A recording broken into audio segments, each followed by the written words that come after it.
Chapter 11. I wait for the bell to ring to dismiss us to lunch. I'm super hungry after ugly me threw a big hissy fit and dumped my breakfast this morning. So stupid. I haven't eaten anything since yesterday's lunchtime ramen. Miss Alvarez has just enough time to scare the crap out of all of us by telling us all about the million and one ways we can kill or disfigure ourselves on the equipment in her room. I can't tell if she's really seen some stuff go down here or if she's got the craziest imagination ever. Either way, I think she set the world record for the longest Randy listening quietly to a teacher without going bananas session. She tells us this one story that she calls the picture day disaster. She gets really dramatic, quiet when she tells it. We all lean in to hear. It was back in 97, and it was my first year as a teacher. That was back when this was just woodshop, like in all those schools and TV sitcoms. Think of kids with saws and hammers making birdhouses, splinters everywhere, sawdust floating in the air. That was pretty much it. No computers, no 3D printers, nothing.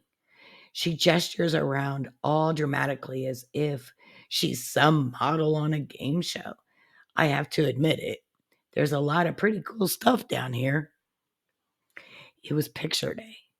It was a big deal back then. Before selfies, before everything had a built in camera. Kids even used to dress up for it. She stares off into the distance and looks a little bit lost for a second. She gives a big sigh and continues. Cooper Davidson dressed up. He wore this adorable shirt and tie. I can still see it to this day. It was a white shirt with a blue tie, little yellow ducks all over it. The tie, that is. She stops and sighs again. He was running the drill press that day, making a new climbing peg toward board for the gym class. I told him to tuck that tie into his shirt, but he didn't listen. Her voice trails off and she gets really quiet.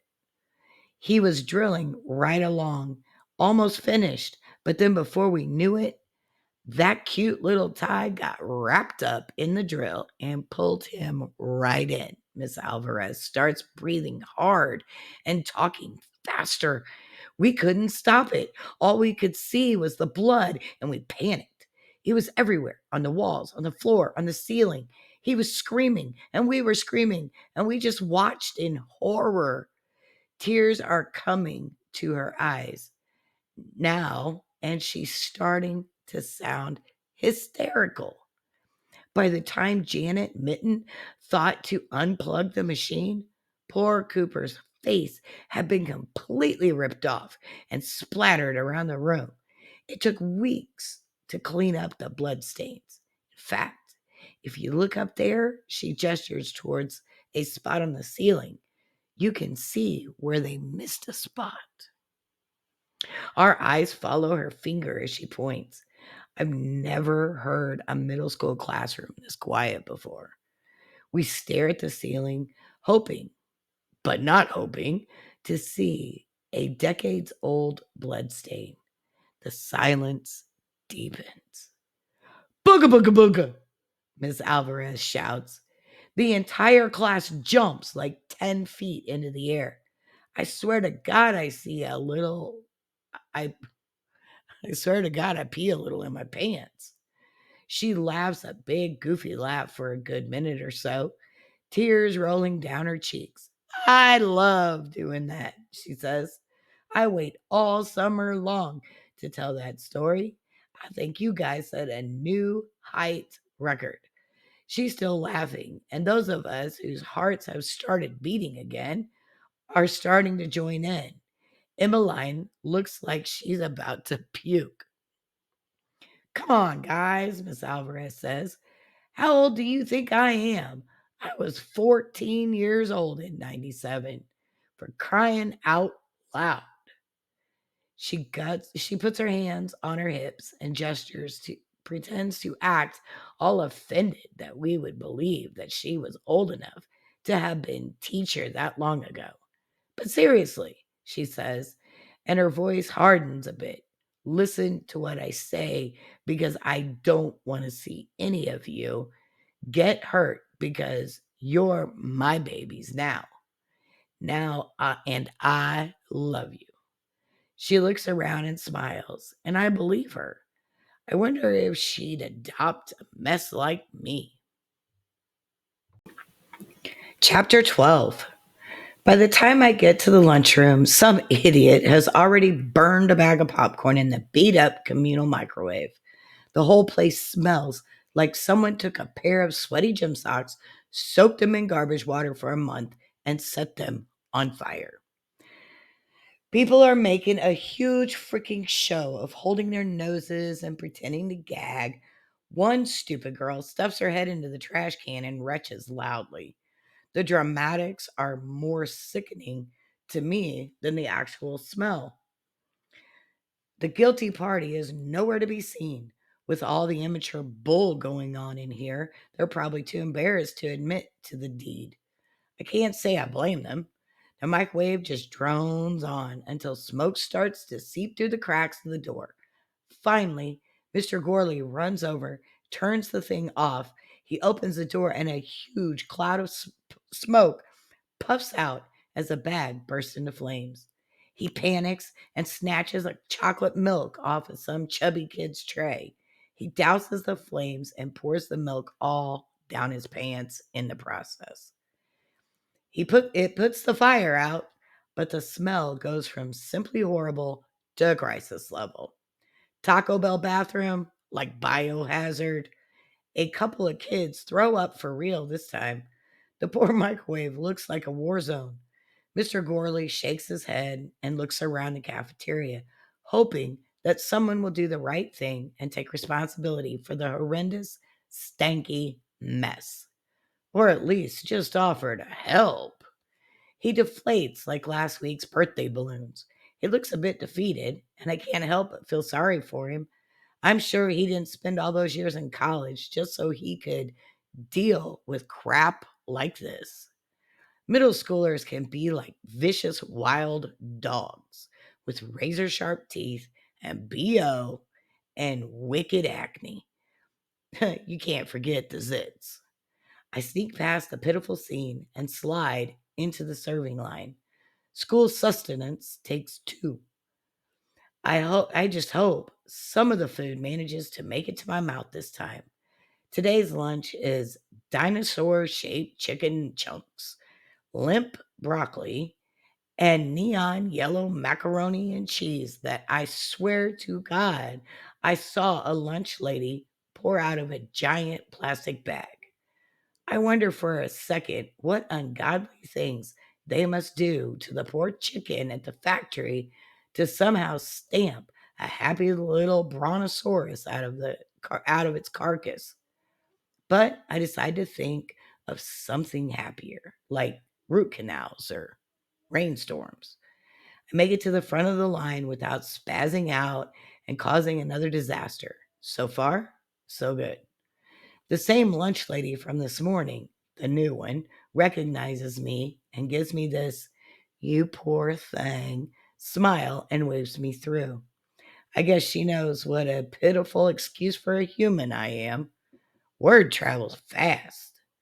I stand off to the side for a second and watch the other kids shuffle through the line and hand over crisp checks written by mommy and daddy and buy ice creams and Cheetos and those weird super sweet juice but not juice drinks they sell as healthy alternatives to soda. One day I'd like to know what it feels like to be completely taken care of like these kids, to have parents who know where I am all the time, to have a mom who waits outside the school for me and embarrasses me by telling me she missed me and asks me how my day was, to have a dad who isn't locked up for God knows how long. Instead, I orbit around my mom like a scrawny twitchy moon. I want to be pulled in by her gravity, but every time I get too close, some horrible natural disaster occurs. Lots of screaming and crying and hurt. There are a bunch of pictures of baby me in this old shoebox at home. I pull them out sometimes and look at them. I recognize the faces of the people in the photos, but looking at them is like taking a glimpse into some sort of wacky alternate reality where people smile and hug and laugh. There's this one picture of me and dad that I used to look at a lot. I'm probably 2 or 3 and dressed in this little Mickey Mouse shirt that comes down to my knees. He and I have our faces scrunched together, and my little cheek is all mushed up against his. We're both smiling into the camera in the picture. He has this stubbly beard. I swear I can still feel it against my face sometimes. He used to grab me up when he came home from work and rub his face against mine. His whiskers would tickle me. I would laugh and say, "Stop it, Daddy," even though I didn't really want him to stop. He would laugh and keep tickling me until we both were too so tickled we couldn't breathe because the happy was taking all the breath away. This was way before things all went to shit and ugly me came around. When the bad started to happen, I would sometimes take out that picture and whisper little prayers for things to go back the way they were.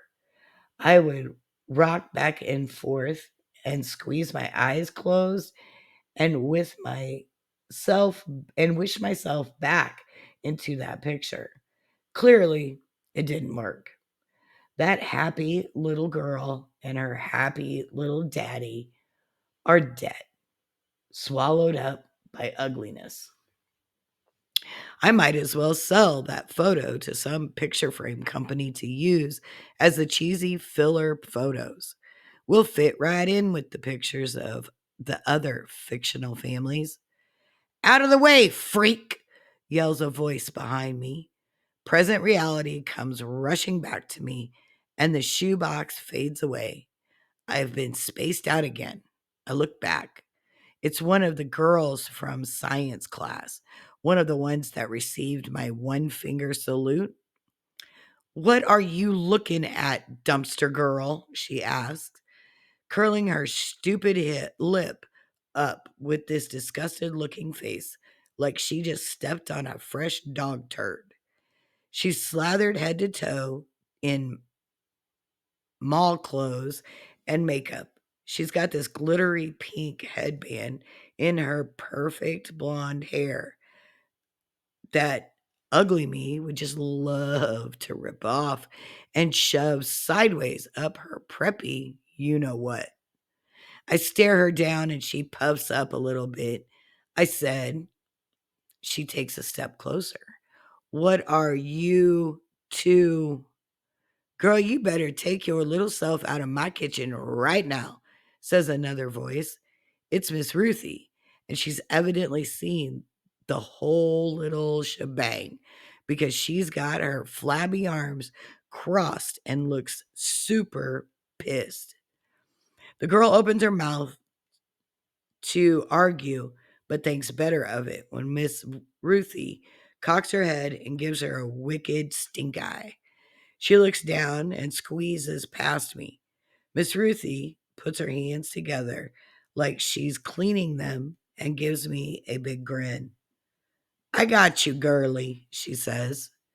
I walk back into the cafeteria with a smile on my face.